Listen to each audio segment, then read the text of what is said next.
With everyone getting a free manor from the daily rewards this month, I'm sure that there are First Time Tamriel homeowners wondering, what do you even do with a house? There are a ton of benefits to having them, but of course, the most obvious use for a house is decorating it. If you're someone who already loves customizing things in RPGs, you'll get tons of enjoyment out of the housing system. We will take a look at where to get furniture and some tips for decorating later in the video, but let's start by looking at the beneficial uses for having a house. Houses can act as a fast travel location. Any house that you own acts as a way shrine that you can travel to from anywhere, free of charge, using the world map. You can even choose to spawn inside or outside of the house if you just want quick access to town. Every house you own and the furniture you place inside them is shared between all of your characters account-wide, and you can own as many houses as you'd like. Once you own the house, it is added to your collection, so you can even travel to it using your list of collected houses instead. And there are a lot of social aspects to housing. Some people build mazes, escape rooms, or puzzles. The options go on and on for those who love the social aspects of the game or have creative ideas. There are even guilds dedicated to housing, with contests and ideas to make you feel inspired and add some competition to decorating. In order to invite others to your house, make sure you check your permissions and enable certain guilds or friends as visitors. Houses are locked by default. Once permissions are unlocked, you can send a direct link to your house in the mail or through text chat. You can also set a home as your primary residence. This will make the house accessible to those with the right permissions using your name in social menus, regardless of your online status. But you can only have one primary house. If you want to decorate one of your houses together with a friend, or even hire someone to decorate a home for you, you can enable decorator rights for certain people. You need to place the furniture, but they will be able to move each piece.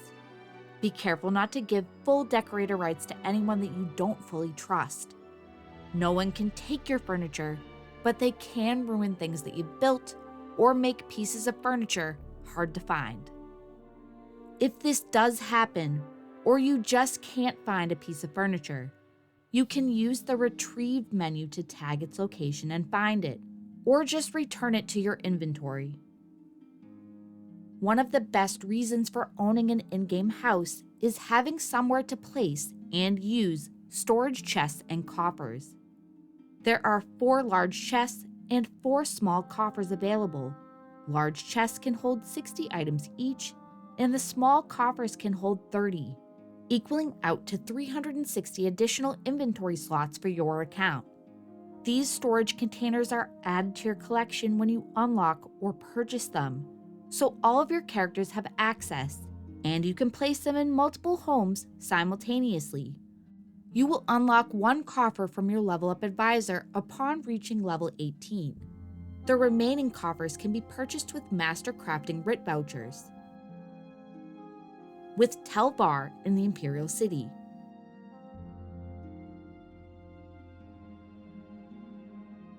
or with crowns, though I fully recommend using an in-game method over buying them. You can name the containers to help with sorting items. I use 3 of my chests to store survey maps and label them for fast storing and sorting. These chests and the items that you put in them are only accessible by you. And unlike bank storage, crafting materials stored in chests and coffers will not be used when crafting. And stored equipment will not appear in deconstruction, research, or upgrading. You can also place each of the crafting tables in your home, purchasable from guild traders, with master Writ vouchers, or dug up through antiquities. You can go a step further and purchase attunable crafting tables.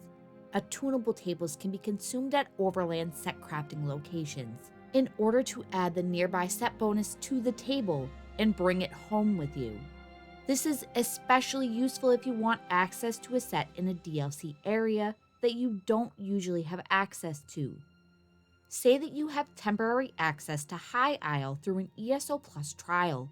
You could use these attunable tables to duplicate the Order's Wrath crafting stations, and when your trial ends, you would still have access to crafting the set bonus. There are 77 sets in total as of making this video, and most guilds have a guild hall with all of the sets already added to master crafting stations, so don't feel obligated to farm all of them. Houseguests are collectible furnishings that can be placed in all of your homes. Some of them can be purchased from the Crown store, but others can be earned in-game. They are an account-wide collectible, so they can be placed in multiple homes simultaneously. All of your visitors can speak with them, and you can set them on a path if you want to make your home feel more lived in. You can even use your mounts and pets to decorate, and these collectibles also have the option for pathing. I'll explain more about how this works later in the video.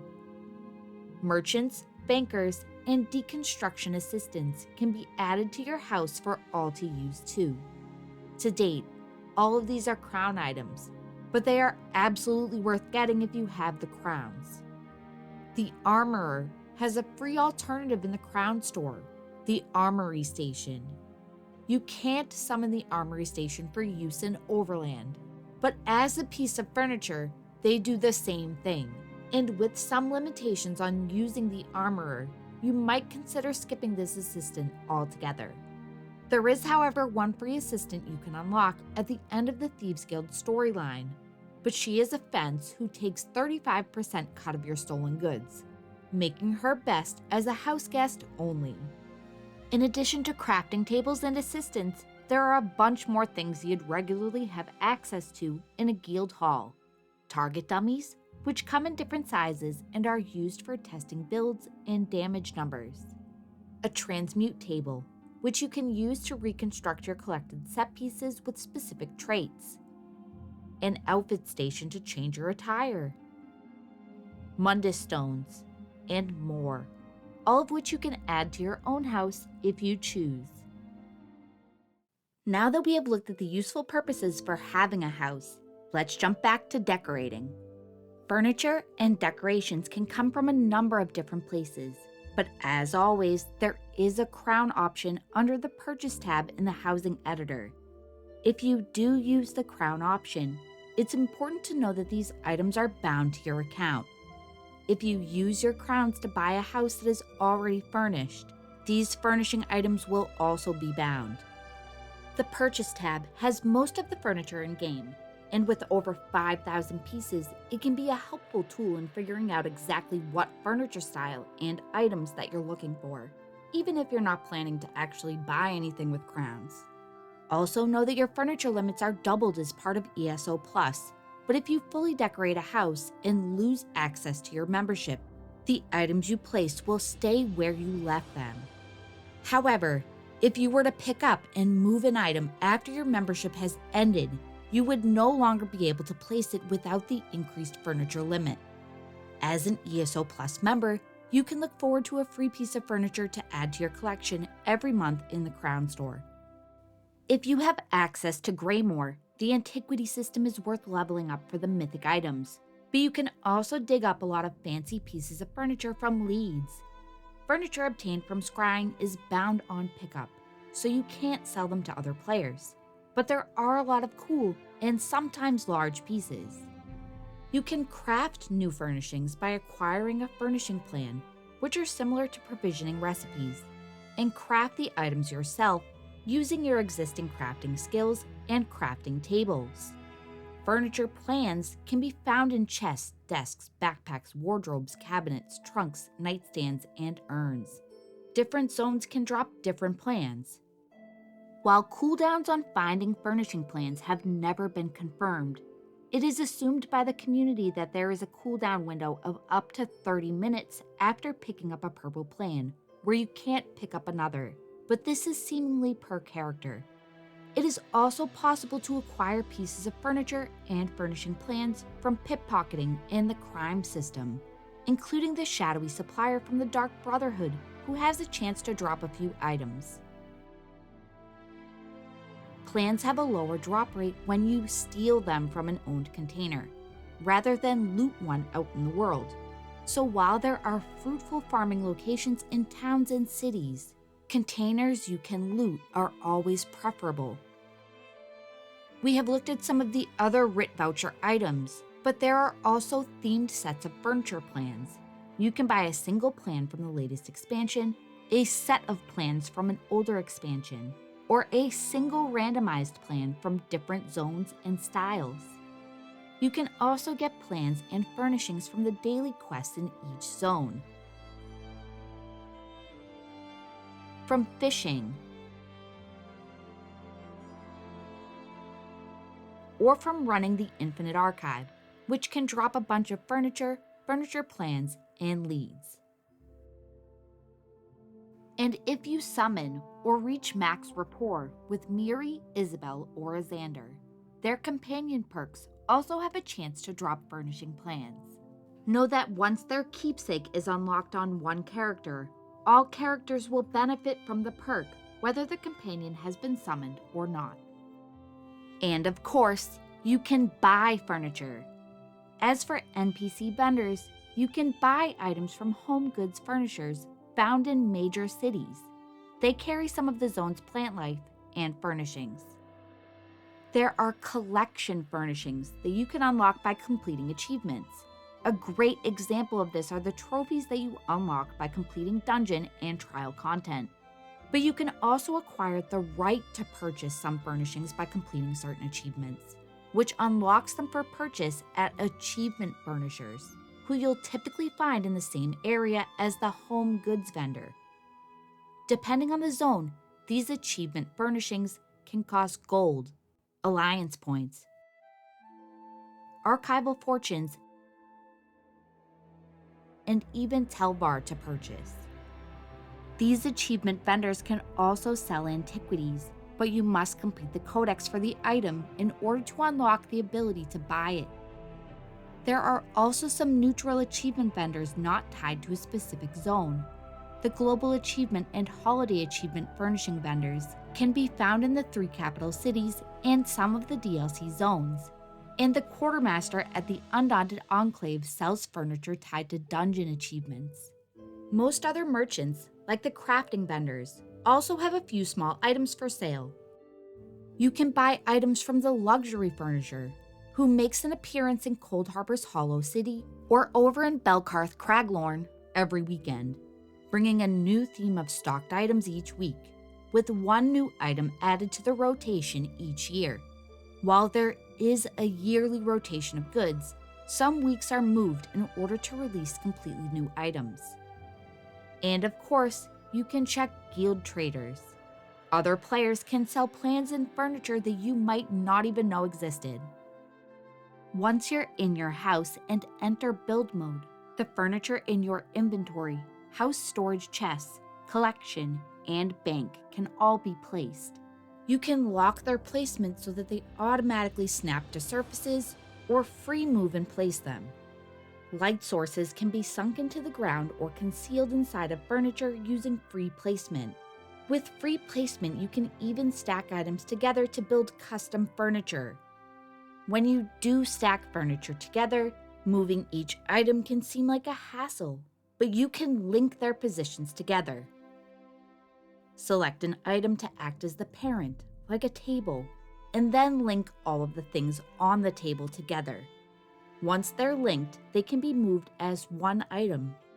You can use wall or rock furnishings to block off areas of your home that aren't complete yet.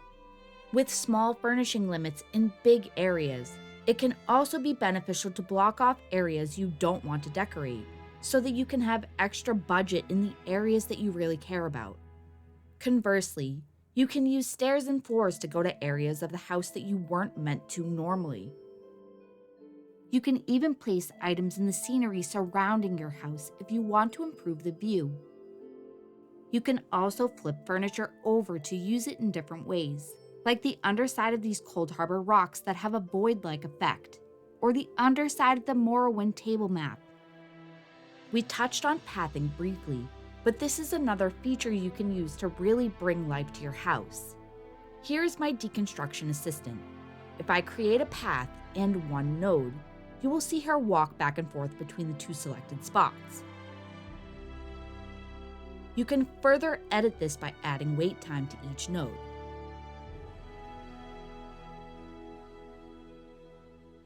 And the arrows on the node show which way they will be facing. The path is initially set to ping pong from start to finish, but you can change this to loop, which will connect the start and end point of your nodes and indefinitely continue the same path. Or you can set it to random, which does exactly what it says. Each node will be randomly chosen as the next stop along the path. You can even change the character's walk or run pace between each stop along the path. You can have up to 30 nodes on one path, and you can have multiple collectibles walking different paths at one time. You can place nodes wherever you want, even floating in the air or going straight through a solid object. For the floating effect, shut off the conform to ground option in the path settings.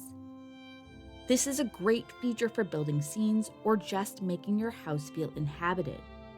Housing is one of the most customizable pieces of the game. There is no right or wrong way to decorate, and the options are truly endless. I hope this video has given you some new housing ideas, long-term goals to strive for, or just helped you see the benefit of using them. Thanks for watching.